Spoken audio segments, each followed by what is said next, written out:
¿Qué tal? Muy buenos días. Qué bueno que nos acompañan aquí nuevamente en el programa Al Día. Yo soy Claudia Esponda, siempre feliz de recibirlos en estas plataformas digitales en las cuales estamos, en Spotify, en iTunes, en Amazon Music, en Facebook, en YouTube y todas estas plataformas para llegar a donde sea que usted se encuentre, ya en Europa, en Centro Sudamérica, en México, en Estados Unidos. Hoy vamos a hablar de un tema bien interesante. Vamos a hablar de historia. Y vamos a hablar de un poquito de la historia de Texas, de la historia de San Antonio, porque creo que siempre es interesante aprender sobre los orígenes, cómo se formaron estas ciudades, estos complejos comunitarios en los cuales vivimos, y creo que eh, escucharlo, sobre todo de un investigador, de alguien que tiene pues casi una vida dedicándose a estudiar y reconocer todas estas cosas que a veces nos da flojera a nosotros ir y buscar en libros. Bueno, hoy lo vamos a tener, como dicen en mi pueblo, fácilmente de la viva voz de un gran investigador y además amigo que hoy nos acompaña. Jorge, ¿cómo estás? Hola Claudia, muy bien, muchas gracias. Encantado de estar aquí con vosotros. Pues yo más encantada porque además digo, ese acento español siempre es muy este, llamativo, por no, Ajá. por no decir sexy. Vamos a dejarlo en llamativo porque hay gente a la que no le gusta. Bueno. Pues Jorge es doctor en Historia y Arqueología por la Universidad Complutense de Madrid. Una de sus especialidades es la historia de la influencia española en los Estados Unidos a través de examinar los registros originales en español antiguo de la misión San Antonio de Valero, hoy mejor conocida como El Álamo. Sus estudios se han llevado a la publicación de varios libros y presentaciones, así como conferencias internacionales, pero realmente un trabajo pues muy loable, de mucho tiempo, de mucho esfuerzo, de mucha investigación, que nos lleva a entender un poquito la historia de Texas, pero principalmente de San Antonio, ¿no? Yo que tengo la fortuna de vivir aquí en San Antonio, pues he visto en los libros que les dan a nuestros hijos, ¿no? Esas historias, pues que quizá no son tan certeras, quizá no son tan puntuales, pero pues hoy lo vamos a tener gracias a toda la investigación del doctor Jorge García.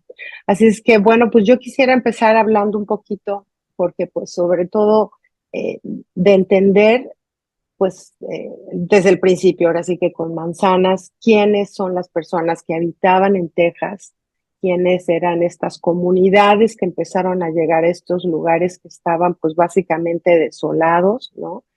Y que pues nadie, poca gente se atrevía a llegar a estos terrenos. Y platícanos un poquito de cómo estaba conformada Texas al principio.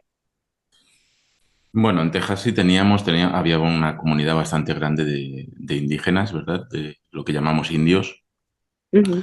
La gente ahora parece que se ofende con la palabra indios, pero realmente indios viene de que en lugar de América, los españoles cuando llegaron aquí bautizaron este territorio como las Indias Occidentales.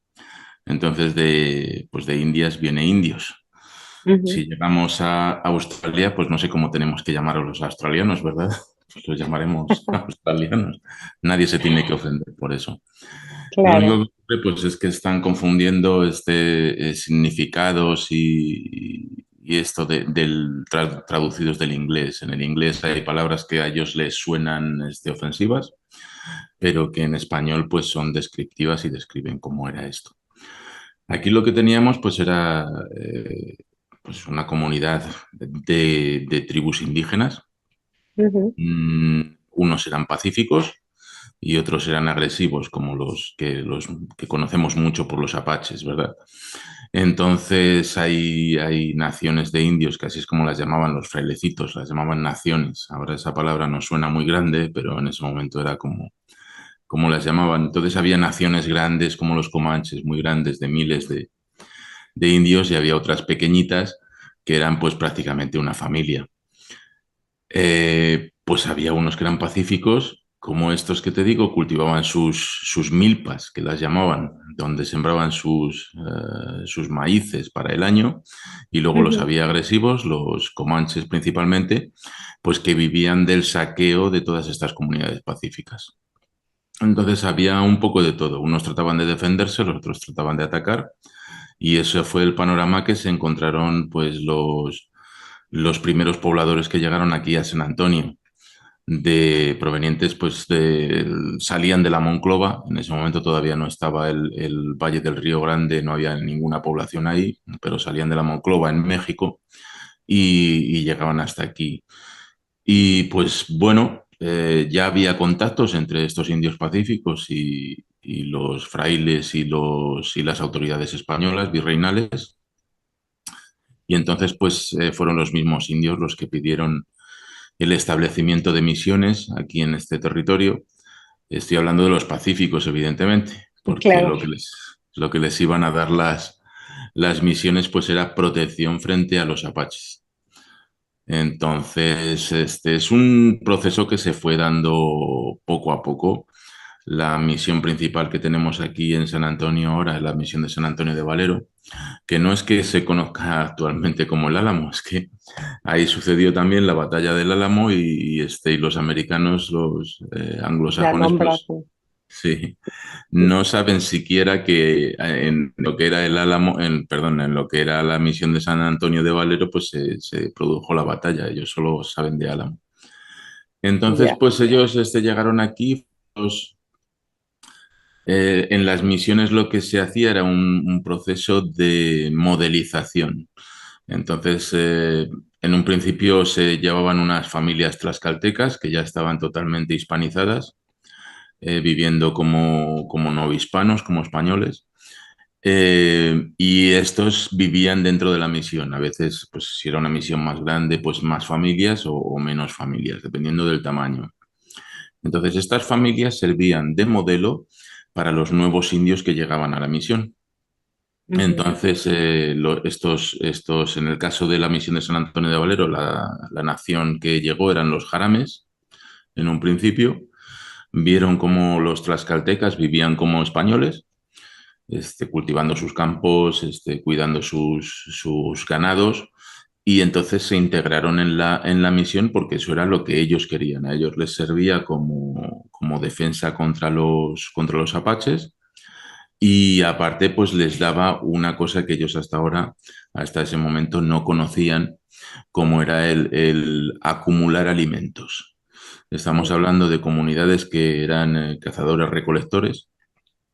Ellos cazaban lo que necesitaban cuando había caza, recogían lo que necesitaban para comer cuando había algo para recoger, y cuando no, pues lo pasaban mal, pasaban hambre, y el concepto que les trajeron las misiones, pues es el concepto de acumulación, el de cosechar más, el de hacer crecer los animales, que hasta ese momento pues ellos solo los cazaban, y guardar para cuando hay sequía o para cuando llega el invierno y no hay.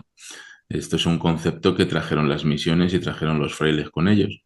Con lo cual a los indios lo que le estaban haciendo es dándoles una alimentación variada y continua, que hasta ese momento, pues como te digo, no tenían.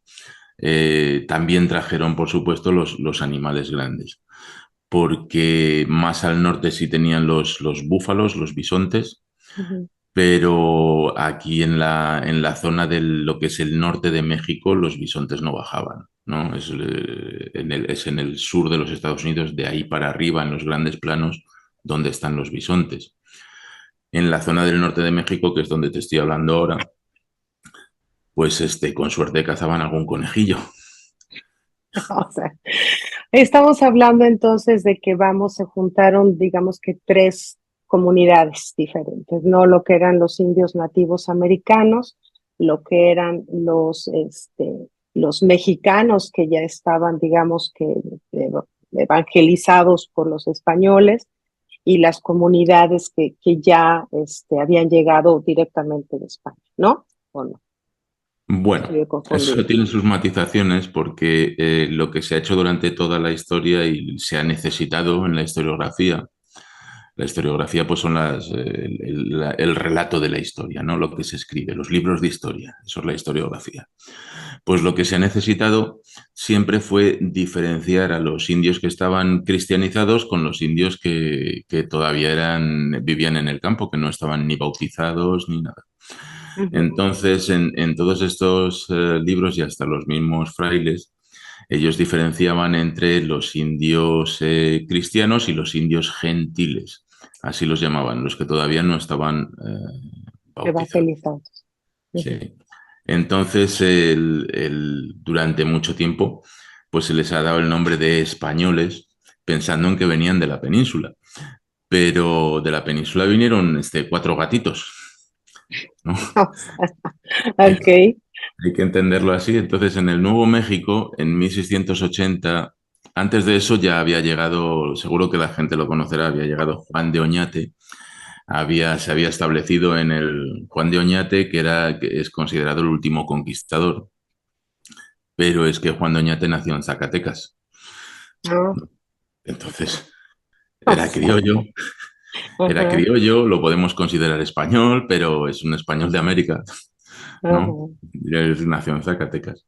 Entonces él llegó al Nuevo México, estableció allí unas colonias de españoles, estuvieron viviendo durante 80 años aproximadamente, hasta que en 1680, pues los indios cristianos que allí vivían con ellos, en misiones y en pueblos, influenciados por los apaches precisamente, pues se rebelaron.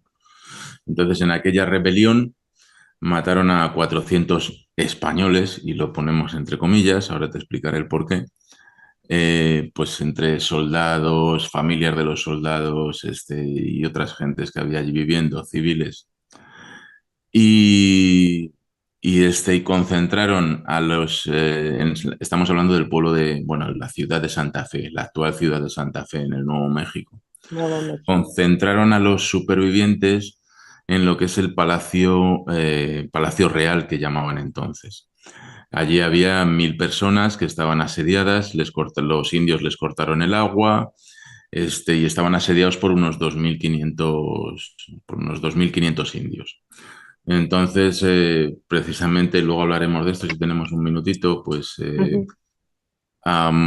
lo que están diciendo en Nuevo México es que los 2500 indios dejaron irse a los españoles de paz y no les hicieron nada, porque O sea, hay que lavar la cara al indigenismo ahora mismo, es lo que políticamente pues están eh, buscando. reconstruir esa imagen, ¿no? O sea, una imagen más positiva. Bueno, no sé si reconstruirlo directamente, es que la están fabricando. O sea, durante mucho tiempo, Bueno, por llamarlo políticamente correcto. ¿verdad?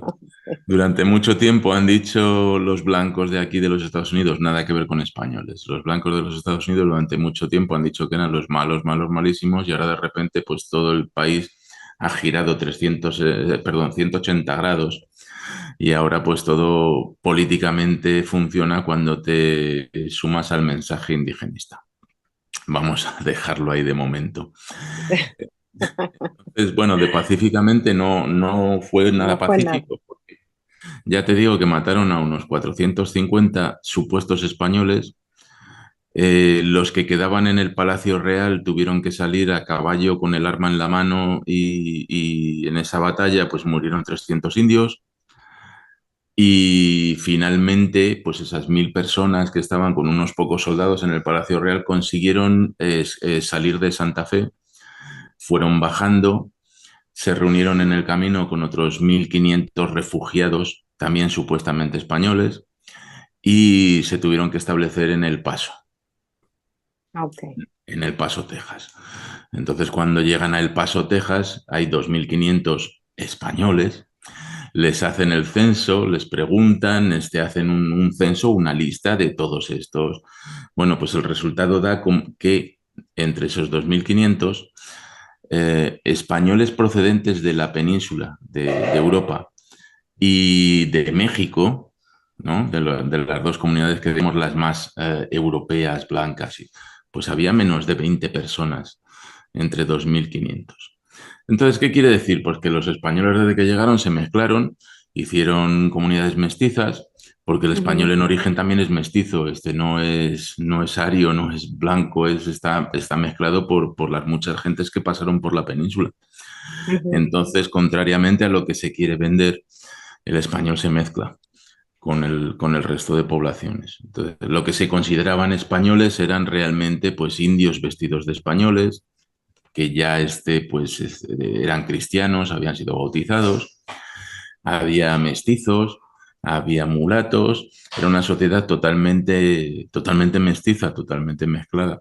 Entonces, claro, cuando se quiere dar un mensaje de decir, no, es que los españoles vinieron aquí a hacer todas estas cosas tan malas, lo que hay que hacer es pensar quién realmente eran los españoles. Claro, digo porque los peninsulares sí eran los que venían directamente de España, ¿no? Claro, pero lo que estamos hablando es que los peninsulares ya llevaban desde la época de Cortés, Ujú. ¿no? 1521, 1520, 1521, y estamos hablando de 1680. O sea, estamos hablando de Ok. 200, no, perdón, de Siento, 160 años después. sí. Entonces ya hay como, no sé, decirte, 10 generaciones de mezcla. Ya Ya, es imposible. ya era difícil saber quién era de quién, de dónde venía y por Exactamente. Yo siempre digo que es lo bonito. No hay que poner, la gente quiere clasificar, porque es como el Ujú. ser humano, pues describe su entorno, pone adjetivos y con los adjetivos pues clasifica. Bueno, pues este niño es güerito, el otro niño es morenito. Entonces los separamos, ¿no? Pero es que esos niños están jugando juntos y a veces hasta son hermanos, que es mi caso, que somos cuatro hermanos y cada uno ha tenido el pelo de un color distinto. ¿No? Entonces, querer clasificar, querer poner a las gentes en distintas cajitas, pues explica muy mal la historia. No se Mire, hace. Sí, perdón. no, y finalmente, bueno, la historia es interpretativa, ¿no? Yo creo que a final de cuentas es quién la escribe y desde qué punto de vista. Me Sí, es, interesa es uno de los mucho. puntos claros, sí. O sea, tienes que, mucho más que lo que es la historia, lo que tienes que hacer es preguntarte quién la ha escrito. O sea, ¿quién te Ah, dice sí, eso? sí. Eso es muchas veces muy importante.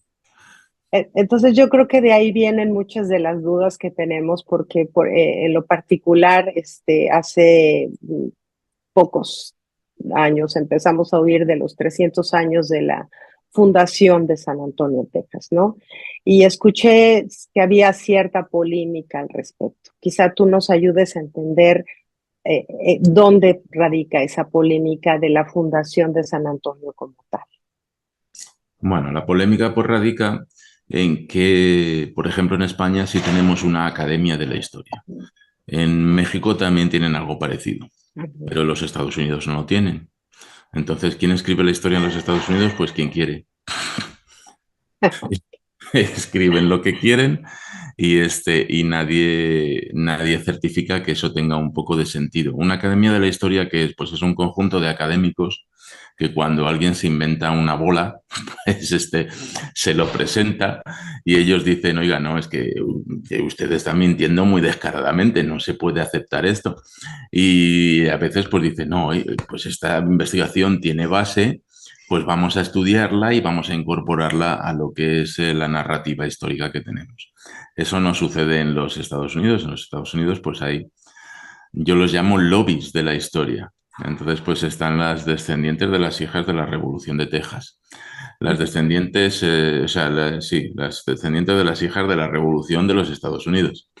Están, pues, los descendientes de Canarios. Están los indígenas, ¿no? Las organizaciones descendientes de los indios. O sea, cada uno está contando una historia distinta que favorece a sus intereses, evidentemente, pero cuando tú quieres contar, favorecer unos intereses, lo que tienes que hacer es eliminarlos del resto. Entonces, es una manera muy difícil de contar la historia. Hay unos documentos Ujú. que hay que seguir. Es que, claro, otra vez poniéndote, por ejemplo, el tema del Nuevo México, pues ahí la historia nos está diciendo que ahí murieron 700 personas, hubo una batalla, hubo de todo, y lo que se trata ahora es de decir que no, los indios fueron muy buenos y dejaron irse a los españoles sin hacerles ningún daño. ¿No? Pues así es imposible. Entonces lo que necesitamos es, pues, yo lo que estoy tratando de hacer en mis libros, en mis investigaciones, pues es volver al punto cero. O sea, agarras otra vez los documentos originales y les dices a todas estas organizaciones, pues, cuál es la historia real y a partir de ahí, pues, que trabajen. Porque, pues, lo que no puedes hacer es estar contando mentiras y así tenerlos a todos enfrentados. ¿Cómo se hizo lo de San Antonio? Pues esto se fundó en el año 1718. Así nos lo dicen los documentos. Es que hay documentos para ello. Ya ha costado mucho trabajo, pero claro, una Ah, vez que ya pasan los eventos ¿no? del tricentenario, pues ya como que ya da un poco igual que aclares la verdadera historia o ya cada uno ha tenido su fiesta, ha celebrado lo que ha querido y ya está, es muy difícil. Pero aún así, pues hay que irlo recordando, irlo escribiendo. Hay pues los descendientes de Canarios han estado peleando mucho, ¿no? Durante 200 años para decir que ellos fundaron la ciudad de ujú, San la ciudad de Antonio, San Antonio. Ujú. pero es que ellos llegaron en 1731 No y sé. la ciudad se funda en 1718 porque hay documentos para ello, ¿no? Para fundar una ciudad necesitas urbanización, o sea, es construir casas y calles y que haya gente viviendo en ellas. Y esto se produce desde 1718. Es que, claro, ellos dicen, no, pero es que los que vinieron eran militares. Bueno, pues es que no conocen nada de la historia, porque en todos los sitios donde se han fundado presidios, se han puesto presidios, y eso ha dado origen a una ciudad, como son todas las de California, Ujú, Santa Bárbara, San Francisco, todas estas, pues el punto de fundación es cuando se establece el presidio militar ahí, porque con el presidio militar va un montón de gente que son sus familias y además van civiles que se sienten protegidos por el presidio y dicen, bueno, pues vamos a trabajar allí. Se funda una ciudad, nos vamos allí porque no tenemos oportunidades aquí donde estamos viviendo, donde sea, y entonces nos vamos a un sitio nuevo a empezar fresco, ¿no? A empezar de nuevas. ujú.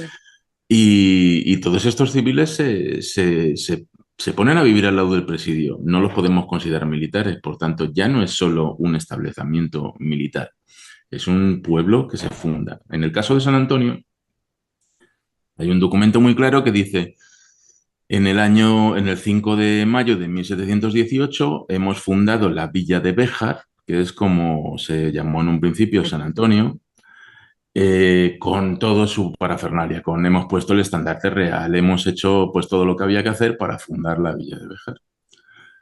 Esto pasa el 5 de mayo de 1718. En los meses siguientes, lo que se había hecho primero era mudar, no fundar la misión de San Antonio. La misión de San Antonio ya estaba establecida en el Río Grande como te he comentado, con la nación Jarame, que estaba viviendo allí y que eran aproximadamente unos 200 indios, un grupo de familias con todos sus niños, que se movieron desde el Río Grande hasta San Antonio.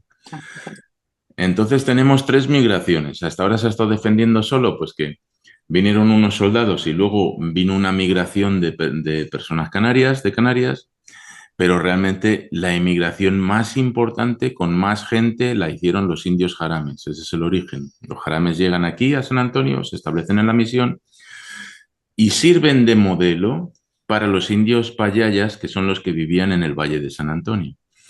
Estos indios payayas, viendo a los jarames que viven en la misión, que les gusta cómo viven, Viven. claro, pues se empiezan a introducirse en la misión y al cabo del tiempo se empiezan a juntar parejas de ambas naciones, se mezclan Ujú. y tenemos 4 generaciones, aproximadamente entre 3 y 4 generaciones de, digamos, mestizaje entre todos los indios que vivían en la misión, que vivieron en la misión porque ellos querían vivir en la misión, porque les daba protección contra los apaches y les daba como te he dicho antes, pues un alimento continuo durante todo el año. Tanto es así que en un momento dado, en 1750, hay un ataque enorme de apaches contra San Antonio y los indios de la misión son los que salen a defender el pueblo de San Antonio. Entonces, ha habido ahora bastante politiqueo con esto. Ha habido gente que ha venido a decir que, bueno, que los indios estaban esclavizados en las misiones. Pues si hubiesen estado esclavizados no habrían salido a defender a defenderse. a los esclavistas españoles en San Antonio, ¿no? O sea, es todo una leyenda que se ha generado por motivación política de cada uno. Ahora, me parece bien interesante que tú hablas de documentos oficiales, ¿no? Porque bien dices, pues yo me puedo inventar la historia que yo quiero, pero ¿cómo tuviste acceso a toda esta documentación que me imagino que no ha de haber sido fácil? Bueno, fácil nunca es. Fácil nunca es. Y luego sobre todo, pues hay que leerlo, porque en el caso Ah, de, bueno, sí, en no, caso de no solo tenerla, sino leerla, claro.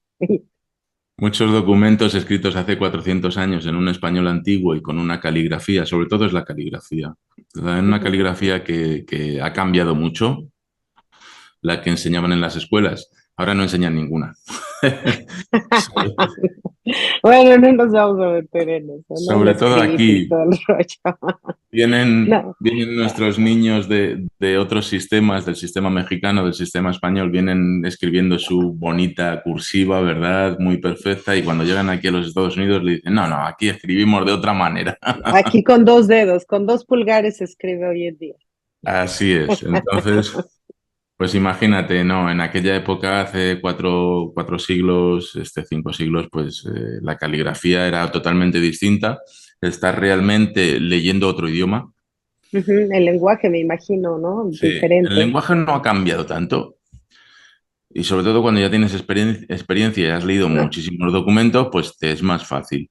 Pero lo que es la caligrafía muchas veces es complicado, porque lo que ahora identificarías, por ejemplo, como una R, perdón, como una Z, en aquel momento pues era una R, ¿no? Sí. Entonces eso es sufrimiento. Sí, bueno, los documentos existen y hay una montaña de documentos. Entonces los puedes buscar en el Archivo General de la Nación, en México. En México también está la Biblioteca Nacional, que tiene un buenísimo archivo franciscano. Por supuesto, en el Archivo General de Indias, en España. O sea, archivos hay, pero una montaña hay para aburrir.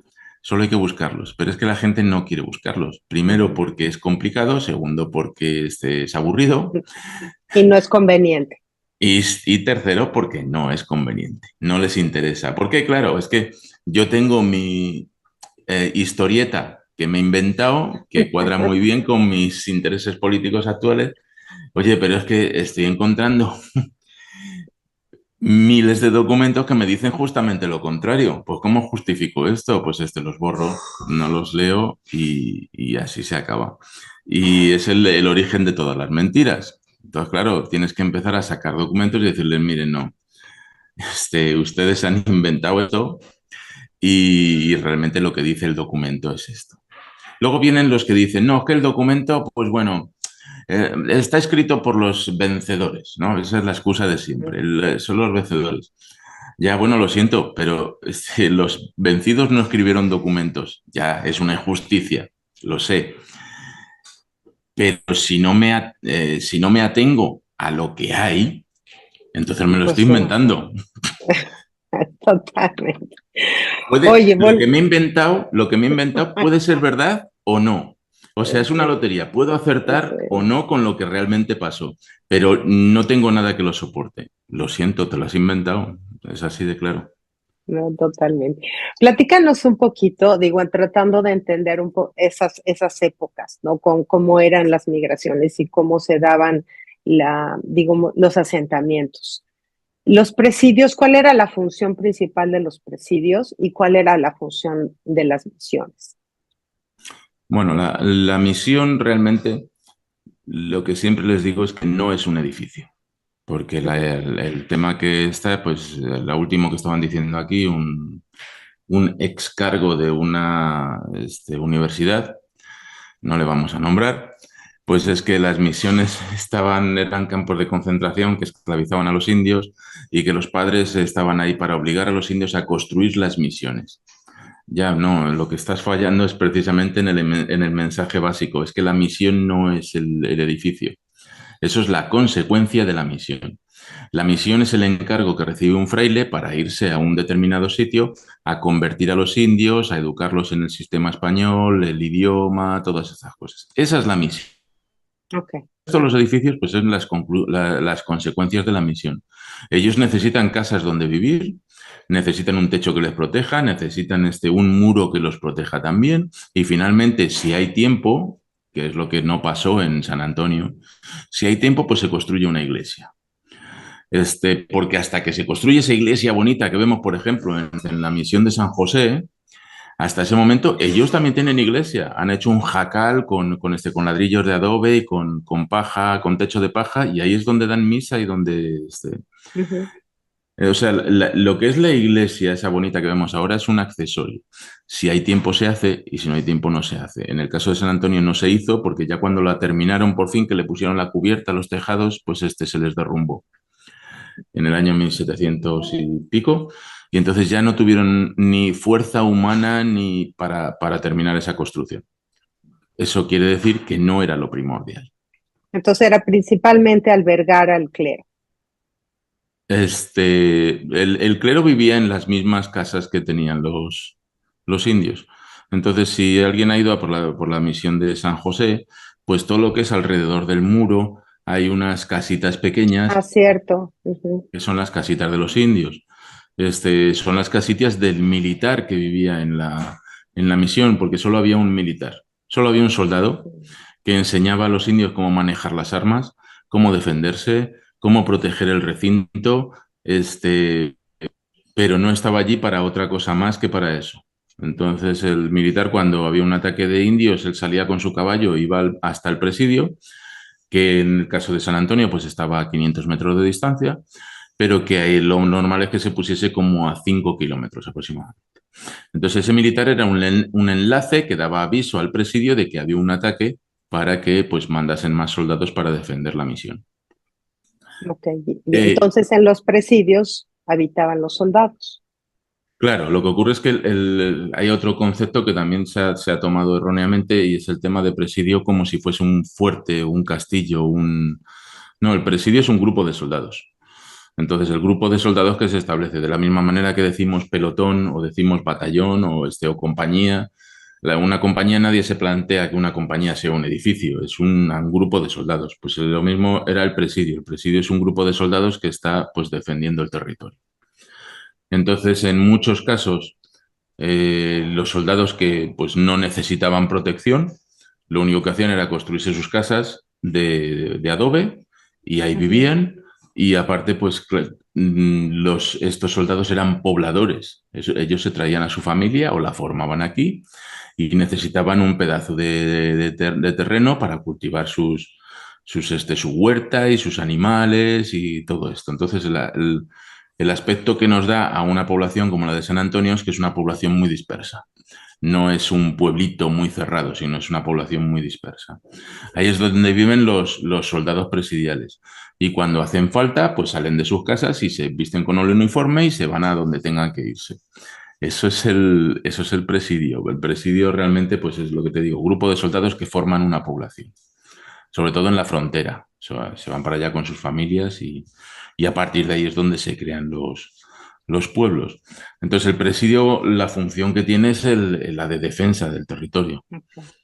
Y pues en el caso de San Antonio, en algunos casos, había entre 50 y 70 soldados nada más, y la mitad de ellos se dedicaban a cuidar los caballos.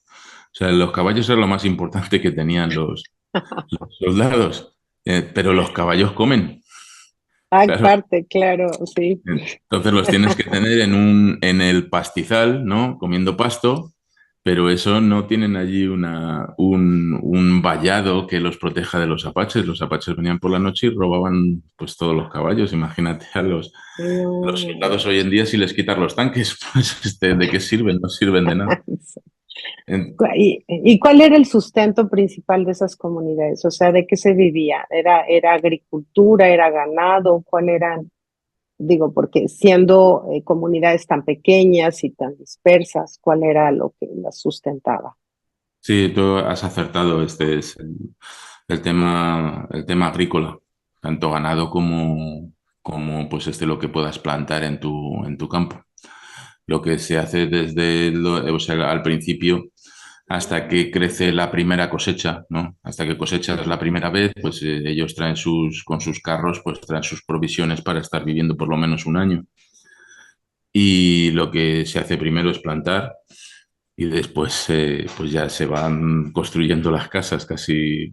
En el caso concreto de San Antonio, pues vinieron los soldados. Se hizo un cuerpo de guardia que digamos que es como una caseta en la que se lleva toda la parte administrativa, tanto de la ciudad como del ejército, y luego los soldados pues estaban viviendo en jacales, en chamizos de paja, ¿no? Entonces ya sí, al cabo de pues de un año y pico, 2 años, pues empezaron a construirse sus casitas de ladrillo, de adobe. El adobe no era tan malo como se piensa. Lo que pasa es que da sensación de pobreza.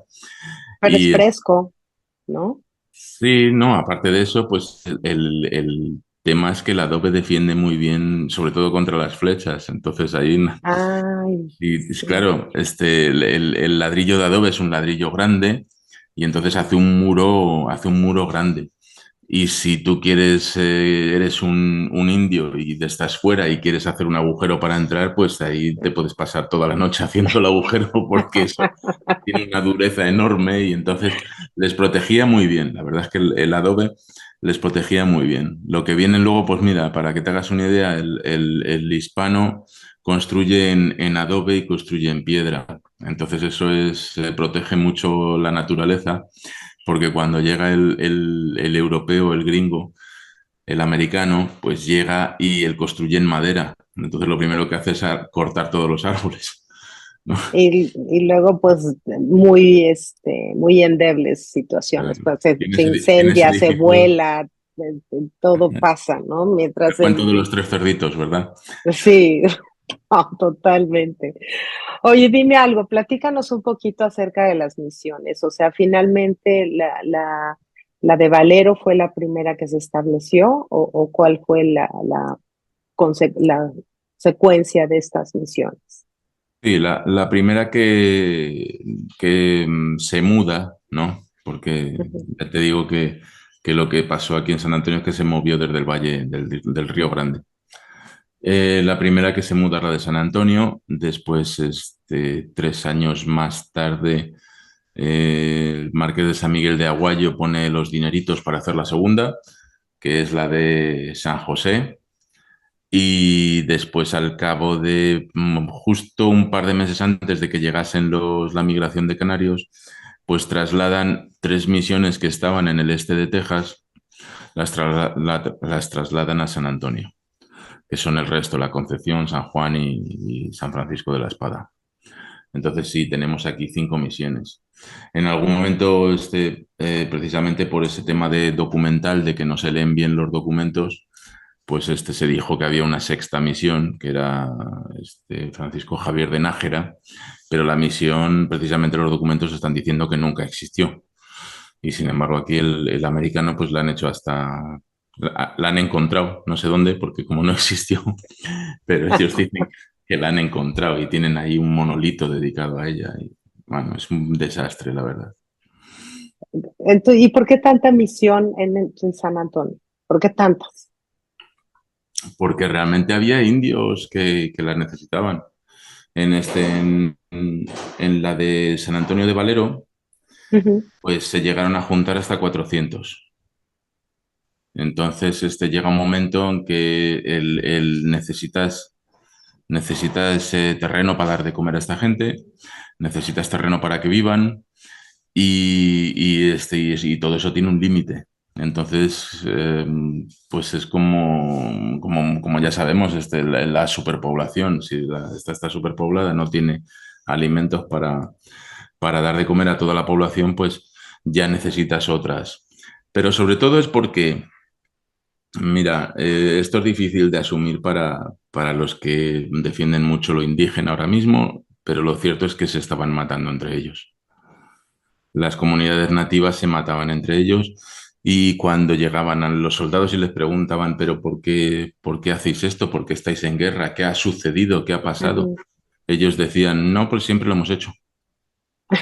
Así vivimos, así nos Así la vivimos, pasamos. siempre lo hemos hecho. Ni sabían el por qué estaban en guerra unos con otros. Ujú, Entonces había misiones, o sea, tú no podías poner de ninguna manera una misión para apaches y comanches. Juntos viviendo en una misión se iban a matar.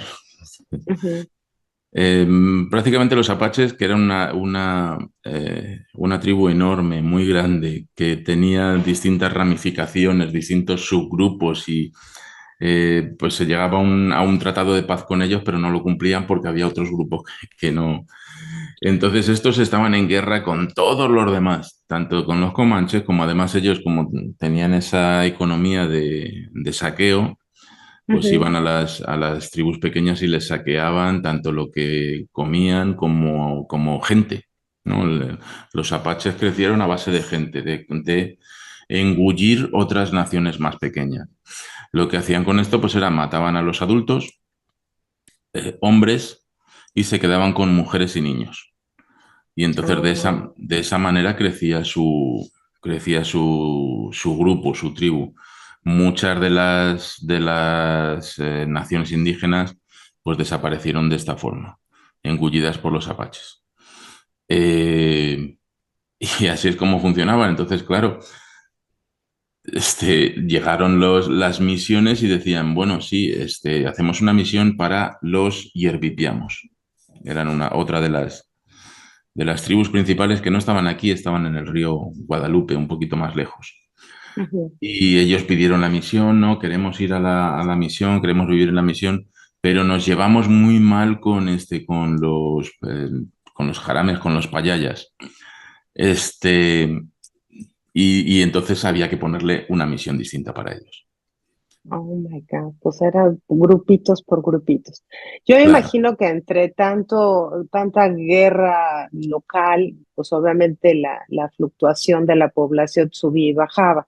Finalmente llegaron poblaciones de otros lugares para hacer crecer estas ciudades, o cómo fue gestándose este crecimiento de San Antonio de Bueno, entonces a la fecha. mira, en Texas, cuando llegan la primera misión, se estima pues que había un X número, porque era imposible de saber, de Ujú, indios nativos.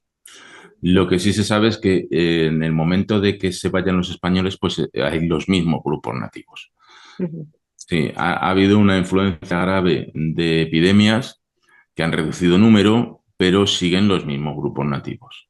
El caso es que muchos años después, en 1800, me parece que es en 1850, digamos que a España le bajan la bandera aquí en San Antonio, se la bajan en 1821. Con bajar la bandera quiero decir que dicen, bueno, pues ahora nos hacemos mexicanos, ya no somos españoles, quitamos una bandera, subimos la otra. Entonces, como te digo, España sale de aquí en 1821. A Ujú, México le quitan esto en 1836, como todos sabemos en la batalla del Álamo, ¿verdad? ujú. Como unos pocos años después, o sea, hasta ese momento, en el momento que aquí todavía estaba México, se hizo un censo y se contaban como 3.000 hispanos.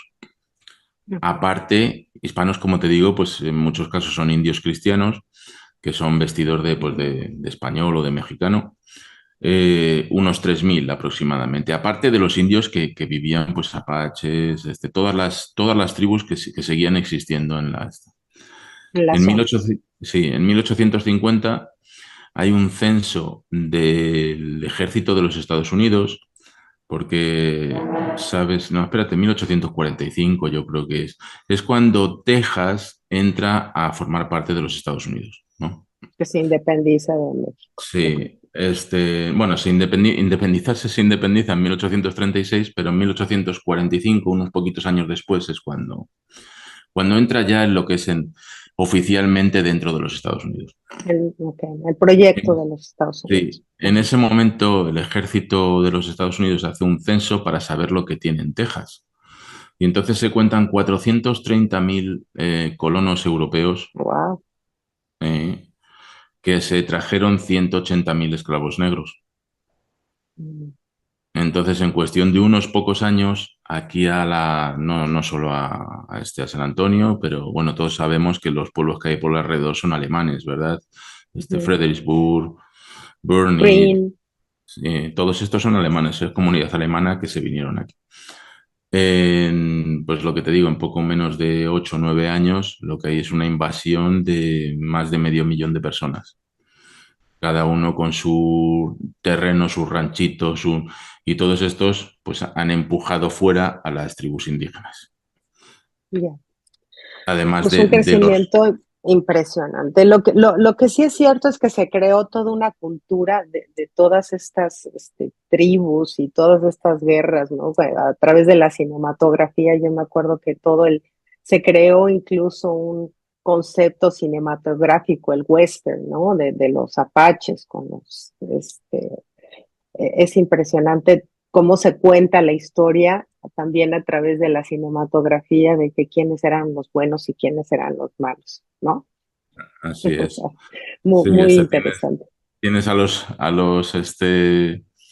todos los protagonistas de aquellos westerns, estamos hablando de John mediados. Wayne, ¿no? Son todos muy blanquitos y muy rubios, de ojos claros, ¿verdad? Y Ujú. resulta que los vaqueros realmente pues eran hispanos, ¿no? Eran los que cuidaban de las vacas, eran hispanos todos. Y los hispanos pues no somos muy morenitos, ¿no? Perdón, no somos muy güeritos. Güeritos. Oye, tengo una pregunta porque he escuchado acerca de la leyenda negra y no Ujú. tengo la más remota idea de qué se trata. Entonces, aprovechando que estás tú hoy con nosotros, me gustaría que nos explicaras o nos contaras de qué se trata la leyenda negra. Bueno, la leyenda negra, pues hemos estado hablando casi todo el rato de ella. Es cuando te inventas una historia para Ujú, hacer que otro grupo pues asuma una culpa que realmente no tiene. Eso es lo que se hizo contra España por sus enemigos europeos, por Holanda, Alemania, creo que tuvo su origen en Italia. Y entonces ha habido diferentes partes en diferentes momentos en la historia en los que por diferentes motivos, se ha hecho crecer. En el caso de España, pues aquí en los Estados Unidos, España tenía en su momento final en el imperio, pues le quedaban Cuba, Puerto Rico, las Filipinas, y los Estados Unidos se inventaron una guerra contra España para quitarle sus territorios. Pues del mismo modo que se inventaron otra guerra contra México para quitarles la mitad de México.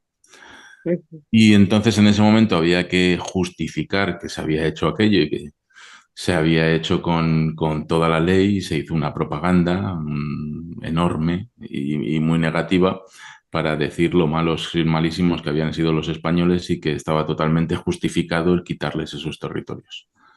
Entonces los mexicanos también saben lo que es la leyenda negra, porque cuando van a lo que es el Álamo actualmente, pues no veo a ningún mexicano que salga de allí muy contento, ¿no?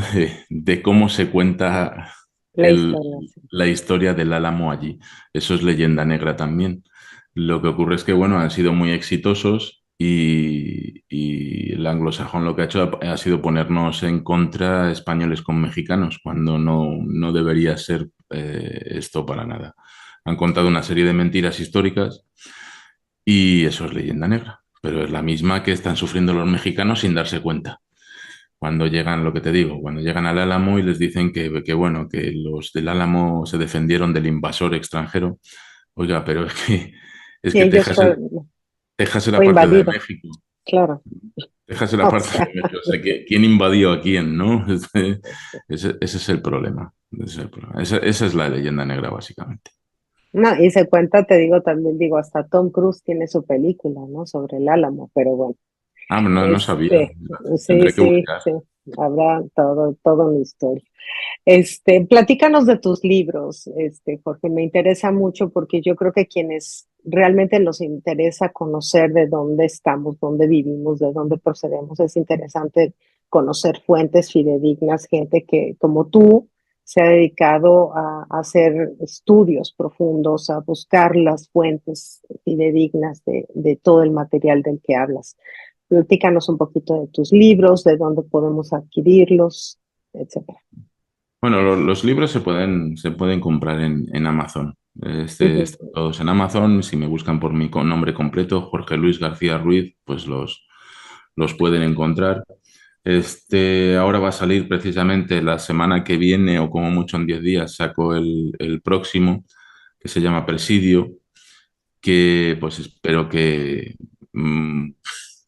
no sé si va a ser controvertido o no, pero A de la ver, dinos manera de que yo qué se trata, escribo, venos diciendo eh, para ver si ya hacemos de la la manera que yo preventa. escribo, de la manera que yo escribo no es literatura. O sea, No es una novela. no es una novela, exactamente. No me invento cosas. Entonces, de la manera que yo escribo, todos los que llevo hasta ahora, pues es que dejo que el documento vaya contando la historia. El documento muchas veces, pues, depende de quién te lo escriba. En aquel momento, hace 2 o 3 siglos, depende de quién te escriba el documento, pues dice unas cosas o dice otras. Pero si te lo escribe un frailecito, pues lo que puedes contar en una hoja, el fraile lo extendía hasta las 20 porque, claro, porque tienen que adular a la autoridad y tienen que ponerlo florido. Y eso pues realmente no interesa de lo que es desde un punto histórico. En ocasiones, ¿qué hago? Pues que lo que hago es un resumen de lo que dice esos 20 folios y lo pongo en una hojita, ¿no? Lo hago leíble para la gente normal. O sea, básicamente lo que quiso decir es, Exactamente, porque es que si no, el problema de estos documentos es que precisamente por toda esa floridez y pues la gente no los lee y es donde verdaderamente está la historia. Y luego lo que hago otras veces, pues es hay documentos que sí, el que los escribió muy bien y hay partes del documento que con sus propias palabras lo está explicando perfectamente y no necesita que venga un autor a hacerle un resumen. Y yo incluyo los párrafos hablados por el propio protagonista de los hechos. Entonces, pues a mí sinceramente es que es muy difícil que me contradigan porque, oiga, yo le estoy enseñando el documento. ahora sí que yo aquí se lo pongo, yo no lo escribí. ¿De qué Esto es se lo que trata dice. de qué se trata Este, este libro? este trata de presidios, se llama Presidio y trata de presidios. Es un libro sobre la conquista al norte de Ciudad de México, porque lo que creemos es que la conquista de Cortés llegó en 1519 hasta 1521 y ya se conquistó toda América. No. Lo de Cortés fue la parte sencilla. Fue la parte sencilla porque en América lo que tenemos viviendo son distintos grupos indígenas, cada uno en un diferente nivel cultural. Entonces, lo que se hace en México Tenochtitlan es dar un golpe de Estado. La conquista la hacen prácticamente los tlaxcaltecas con Cortés al mando. Entonces Cortés lo que se queda es con el poder en México, pero eso fue más o menos fácil y aún así costó muchas vidas y guerras y todo. Pero Y a claro, Cortés casi le cuesta el puesto, ¿no? Porque claro, pues tuvo claro. que ir a justificar por qué hizo todo ese despapalle, ¿no? O sea, No, no exactamente. no, No, lo que él justifica es lo que él justifica es otra cosa distinta. Y ahí si me das un minutito, pues me introduzco en eso.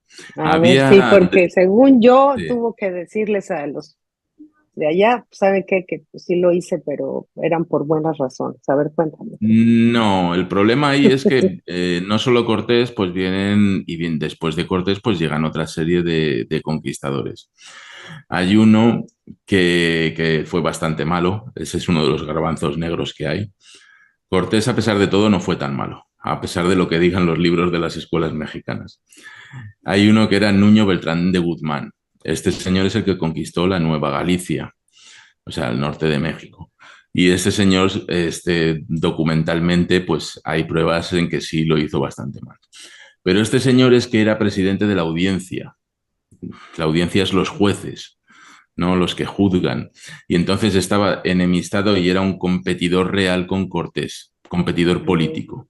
ujú. Entonces, ¿qué hizo este señor? Pues le metió un juicio a Cortés y le acusó no solo de maltrato, sino lo acusó de mil cosas porque lo que él quería era quitarse a su competidor principal, que era Hernán Ah, Cortés. Claro, es que hay que leer todos los documentos. Cuando uno se queda, ya, lo que se está haciendo por parte precisamente de la leyenda negra, España fue de lejos digamos, el país o el imperio que más documentación generó. No te puedes hacer idea, es brutal. Sí, lo puedo creer. La Digo, todo. burocracia es tremenda. Entonces tú tienes un proceso que es la denuncia. Después de la denuncia viene el juicio. Después del juicio viene la sentencia y después de la sentencia viene el recurso. Pues entonces, si tú solo presentas la denuncia en los documentos, estás únicamente haciendo caso al denunciante. Y el Ujú. denunciante puede decir todas las mentiras que le dé la gana. Lo que tienes que hacer es presentar todo el proceso, porque luego durante lo que es el juicio se comprueba que muchas de esas denuncias son falsas, que son Ah, ya. únicamente, que son únicamente por una ambición política de derribar. Y claro, luego en muchos casos, por ejemplo, hay un personaje, un par de personajes que afectan mucho a Texas y a Nuevo León, que es la zona que son Luis de Carvajal y Gaspar Castaño de Sosa, que han pasado la historia como esclavistas, pero precisamente yo en mi libro lo expongo. Lo que he descubierto es que ellos no fueron esclavistas. Lo que ocurre es que había en ese momento en el virreinato el virrey Velasco y en la Nueva Vizcaya, que eran todos vascos, pues ellos tenían una competencia enorme con Luis de Carvajal y con Gaspar Castaño de Sosa y los denunciaron por esclavistas y consiguieron que los metiesen en la cárcel. Todo este proceso duró 10 años hasta que llega la respuesta del Tribunal Superior diciendo que todas las denuncias han sido mentiras y que los ponen en su lugar. Pero claro, No, ese recurso llegó cuando ellos ya habían muerto. no, Entonces, pues es que si uno se imagina que eran 3 meses para llegar, para empezar, ¿no? Y para 3 meses no, para llevar la 10 años, información. O sea, 10 pero nada años. más de transporte, ¿no? Desde lo que llegaba un barquito de España acá se tardaba 3 meses y luego en lo que averiguaban y luego en lo que mandaban la información, pues estamos hablando de que pasaban años, como tú dices. Yo tengo Claro. una pregunta que sí me queda aquí y que es, bueno, sabemos que Luisiana fue vendida por los franceses, ¿no? A los Estados Unidos. Se dice que Florida fue vendida a los Estados Unidos por los españoles. ¿Esto es correcto? Bueno, tiene sus más y tiene sus menos. Estamos en un momento en el que me estás haciendo meterme en un charco en el que todavía no me quiero meter. Bueno, si quieres, déjamelo de tarea, pero estaba Sí, yo así como, La Luisiana sí se vende, sí, sí la sí, vende sí, Napoleón. Napoleón. Ajá. La vende Napoleón. Realmente la Luisiana en época francesa tuvo una primera época francesa que no Pues debería es que haber. además necesitaba Napoleón dinero, ¿no? Para continuar sus guerras allá en Europa. La Pero Luisiana nunca debería haber sido francesa, ajá. porque pues por allí ya anduvieron bastantes españoles y entonces, pero en un momento dado, pues baja un señor por el río y dice, pues todo esto es del rey de Francia Y con y permiso. se lo quitó a España. La Luisiana lo único que sirvió pues para los franceses pues fue para crear algún pueblito de comercio de pieles con los indios, venderles a cambio fusiles y alcohol. Y eso es lo que era la Luisiana. Después la Luisiana, por acuerdos reales, porque la Casa Real de España era la misma que la de Francia, pues le cede la Luisiana a España. Y España está con la Luisiana por cerca de 40 años aproximadamente, que se crea pues el Nueva Orleans. Nueva Orleans se dice, Ujú. no, el barrio francés, ¿no? Pero es que todo aquello fue construido por españoles en el gobierno español. O sea, Mm. la Luisiana, como la vemos ahora de bonita y de tal, floreció con el gobierno español. Llega, Ay, no, no, pues nos estás aquí quitando los velos. Vamos a llega tener que hacer Napoleón, Napoleón se mete en España, ahí tenemos pues unos años en los que el hermano de Napoleón es el el hermano, es el el rey de rey de España. España. Ajá. Luego llega otro rey que es totalmente, sí, es de la Casa Borbona, pero es Pepe muy Botella, ¿no? afrancesado. Y al final le devuelve, no sabemos ni por qué ni con qué razón, le devuelve, la Luisiana se la devuelve a Francia. Y Napoleón tarda como 2 o 3 años en vendérsela a los americanos por 15 millones de dólares de la época. Ujú. Y así es la historia, así es como los norteamericanos van progresando hacia el este. Luego viene ¿cómo llaman? El destino manifiesto y todo esto en lo que se Ujú. justifican.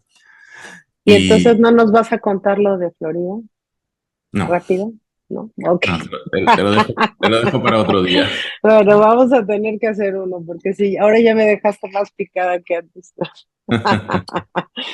Bueno, Jorge, pues yo no sabes cómo agradezco mucho que nos hayas dado esta plática, más que esta ilustración acerca de toda la historia, lo que leemos, lo que sabemos, a veces es tan confuso, siempre decimos que pues, a veces la historia la escriben los ganadores, ¿no? Y hay que saber Ajá. siempre pues, de dónde viene y quién le dijo y por qué.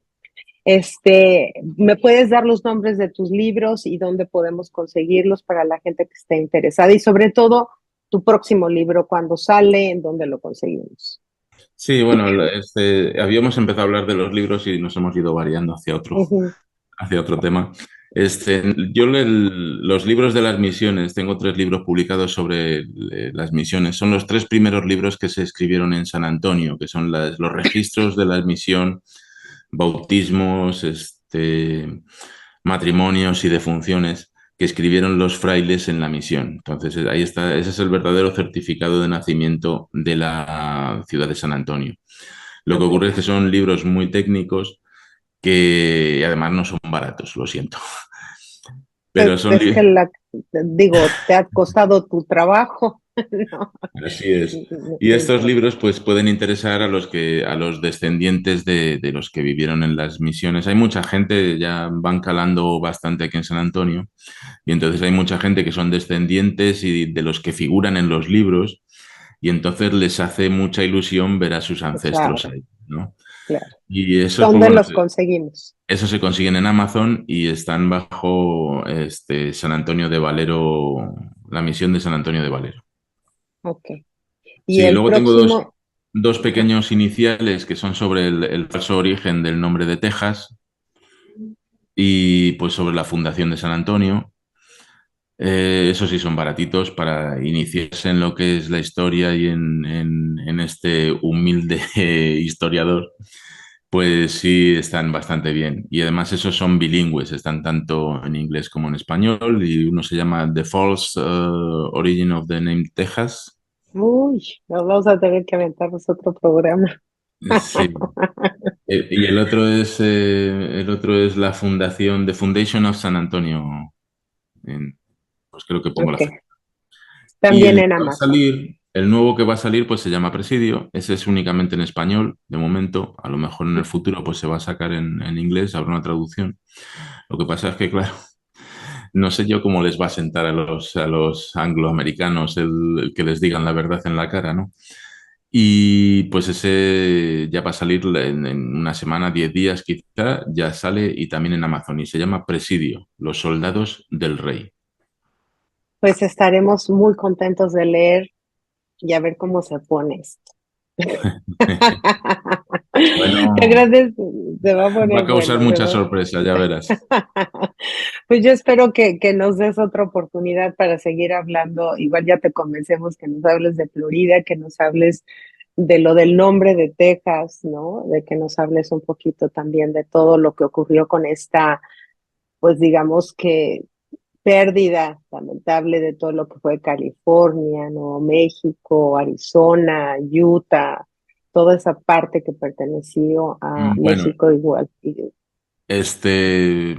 llamarlo pérdida, pues a lo mejor no es hacer honor a la verdad, ¿no? Bueno, pues es que yo sí siento así como ouch, pero bueno, ya tú No, me sí, no, pones. no me refiero a O eso, me sea, refiero a que alguien se lo quedó, bueno, ¿no? sí, sí. De hecho, hay un libro muy interesante ahí de alguien que dijo, yo no estoy de acuerdo, pero ya hablaremos de eso en otra Ya, ocasión. muy bien. Te agradezco mucho, muchísimo, Jorge, de veras que nos hayas dado esta plática. No cabe duda que eres un experto en el tema y que enriquezcas nuestro acervo cultural es muy, muy valioso. Así es que te doy las gracias y agradezco a todos ustedes por habernos acompañado en esta edición más de Al Día. Así es que un beso para ti y para todos ustedes. Hasta la próxima. Bye. Muchas gracias a ti. Bye.